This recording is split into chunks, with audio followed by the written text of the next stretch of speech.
Assalamualaikum warahmatullahi wabarakatuh. Alhamdulillahirrabbilalamin. Kita berjumpa lagi dengan program Literasi Ramadan SMP IT Al-Mukni. Anak-anakku, Literasi Ramadan sudah sampai di penghujung. Hari ini bertepatan dengan 5 April 2021 atau 23 Ramadan.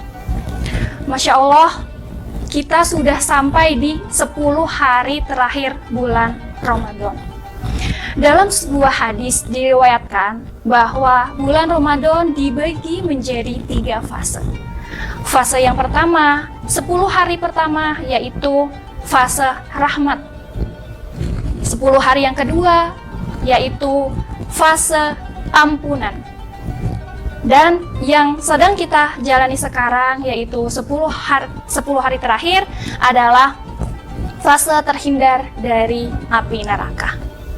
Nah, untuk teman-teman semuanya yang sedang menjalankan ibadah puasa, apakah orang yang menjalankan ibadah puasa itu pasti terhindar dari api neraka? Nah, literasi Ramadan kali ini akan membahas tentang tema rajin berpuasa tapi masuk neraka. Puasa adalah salah satu ibadah yang besar pahalanya dalam agama Islam. Banyak jenis puasa yang bisa dilakukan, mulai dari puasa wajib maupun puasa sunnah. Yang sedang kita lakukan sekarang di bulan Ramadan ini adalah puasa wajib. Nah, di bulan puasa ini segala amal kebaikan dilipat gandakan karena sesuai dengan yang dikatakan oleh Rasulullah SAW bahwa bulan Ramadan adalah syahru ummati, yaitu bulan umatku, bulan untuk memanen pahala. Namun kita perlu waspada karena ada beberapa golongan yang puasanya rajin, tetapi dalam riwayat mereka tetap masuk neraka. Kenapa bisa demikian? Karena mereka puasanya hanya menahan lapar dan haus saja, sementara hatinya itu tidak dijaga.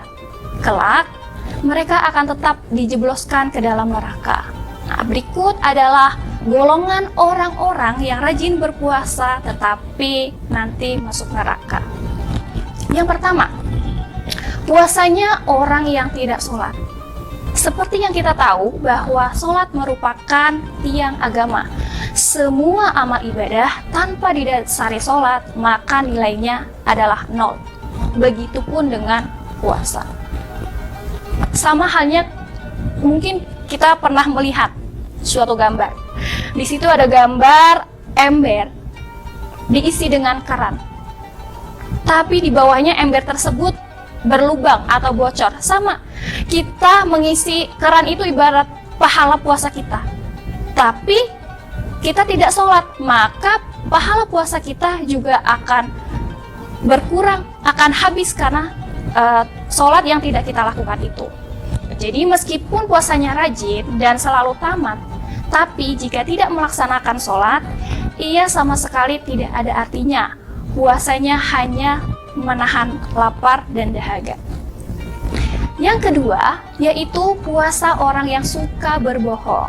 Nah, orang-orang ini yang puasanya masih suka berbohong, bahkan menganggap kebohongan itu sepele, maka puasanya menjadi sia-sia. Dalam sebuah hadis riwayat Bukhari menyebutkan bahwa barang siapa yang tidak meninggalkan perkataan dusta dan malah mengamalkannya, maka Allah tidak butuh dari rasa lapar dan haus yang dia tahan. Jadi percuma kalau misalkan kita puasa tapi kita masih suka berdusta.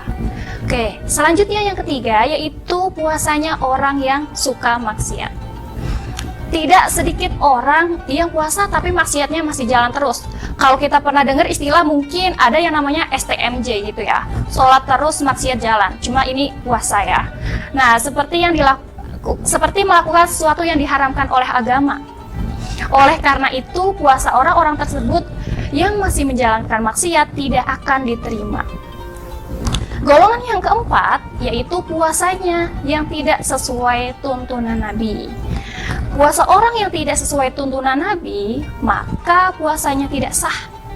Karena segala amal ibadah kita bermula dari tuntunan Nabi.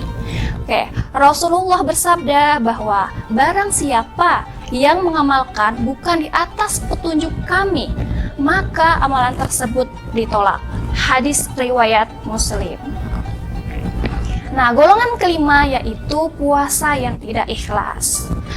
Sesungguhnya diterimanya amal yang kita lakukan harus mencakup dua hal.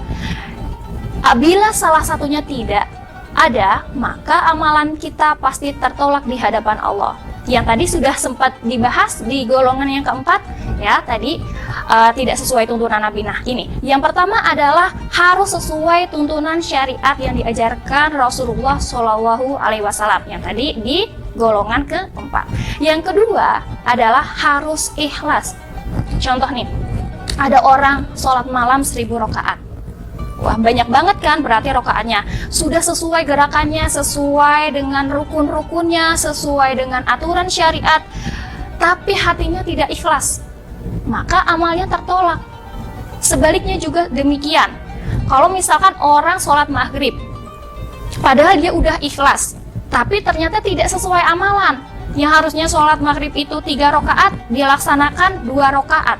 Berarti sholatnya juga akan tertolak. Nah, jadi itulah golongan-golongan dari orang-orang yang puasanya tidak diterima oleh Allah Subhanahu wa Ta'ala. Semua amal ibadah harus didasari niat atas nama Allah dan hati yang dipenuhi keikhlasan ketika menjalankannya. Namun, jika hati tidak ikhlas, maka menjalankan puasa dan tidak didasari niat atas nama Allah, puasa tersebut akan sia-sia. Tadi ada 5 golongan orang yang rajin puasa tetapi masuk neraka. Semoga kita terhindar, semoga kita bukan bagian dari mereka, dan semoga Allah menerima apa yang kita lakukan, amal ibadah kita yang kita lakukan di bulan Ramadan, bulan yang penuh berkah ini. Demikian yang dapat Ibu sampaikan terkait dengan tema yang terakhir, yaitu rajin puasa tetapi masuk neraka. Semoga kita bisa mengambil hikmah dari apa yang sudah Ibu sampaikan. Segala yang baik datangnya dari Allah dan yang buruk dari Ibu pribadi. Nah, sebelum Ibu menutup, Ibu punya pantun buat kalian semua. Es kelapa rasanya seger, biar manis ditambah gula.